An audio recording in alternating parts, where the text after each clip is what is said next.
And again, Meredith Willson brings you a tune you didn't expect to hear. The unforgettable Whistler and His Dog.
Well, Ted Pearson, it's now my pleasant privilege to deliver to you for a brief interrogation the charming Florence Rice, who gave us that grand performance tonight. Oh, that's nice of you, Robert, and very gracious of you, Florence.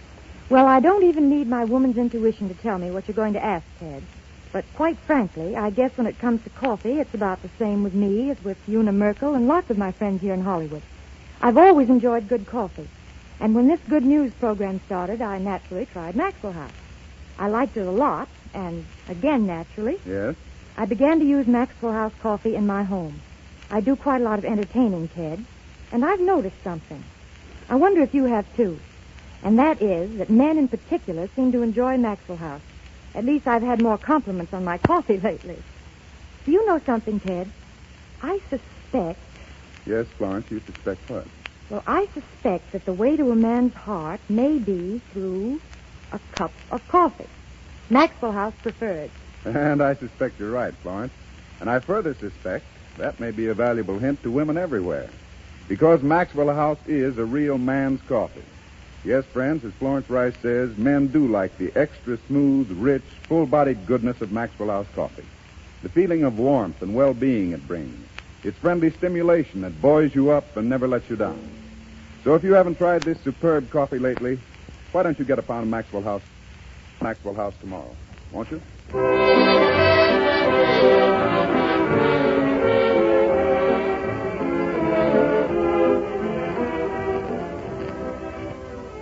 We join Meredith Willson in the concert hall, where the lights have been dimmed to a prism of soft pastel shades and shadows to accentuate the mood for the rendition of Fritz Kreisler's immortal classic, the most beloved melody ever written for the violin, Caprice Viennois.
Kind of forgive me for being a bit personal. I've always admired your physical prowess. But with all your responsibilities, I had no idea you could retain that youth and vitality all these years.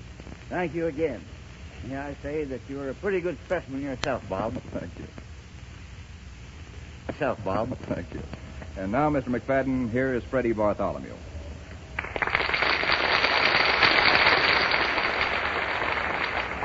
How do you do, Mr. McFadden?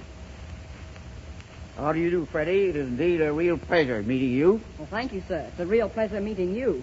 Mr. McFadden has come here tonight especially to talk to you, Freddy. Yes, Freddy, for 17 years, since 1920, the readers of Photoplay magazine have selected what they believe to be the best motion picture of the year. In our latest poll, you was one of the stars in the winning picture selected by millions of Photoplay readers. And so, Freddy, I want to present to you this year's Photoplay medal for Captain Courageous, the outstanding picture of 1937.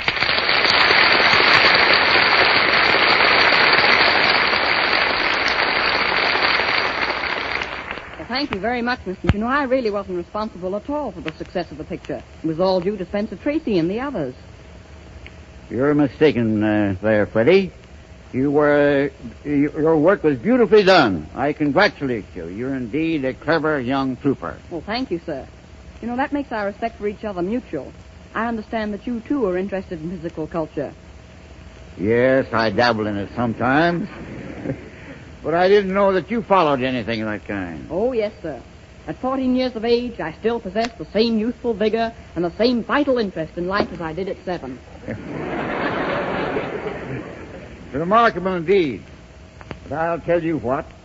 We'll give you a little more time, say about 10 years, and then I'll challenge you to a wrestling match. And we'll determine then which system of health is the best. Well, I shall start training immediately. And as for the wager, let me think. I think I could manage up to the sum of 15, 16, 7... Yes, 17 cents. You understand, sir, the recession and everything. Done, my boy. Cheerio. Until then, Master Bartholomew. And as we say in America, Mr. McFadden, I'll be seeing you, pal.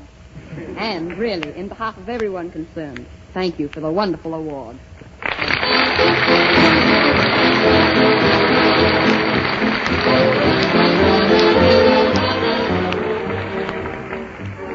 Next week, we're going to have another great show, ladies and gentlemen, that I'm sure you won't want to miss. All your regular favorites will be here. Excuse me, Bob. Yes. Here's a message just came for you. Oh, thanks, Ed. Say, listen to this. In addition to our regular cast, next week we're going to do a preview of Test Pilot with Clark Gable, Myrna Loy, and Lionel Barrymore. What a show that's going to be.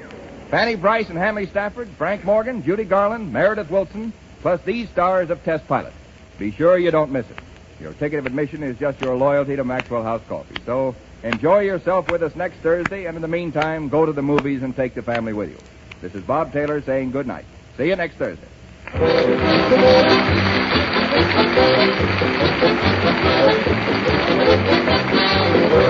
Heard on tonight's program, the College Swing from the picture of the same name. Ted Pearson saying good night and good luck for the makers of Maxwell House, the coffee that's always good to the last drop.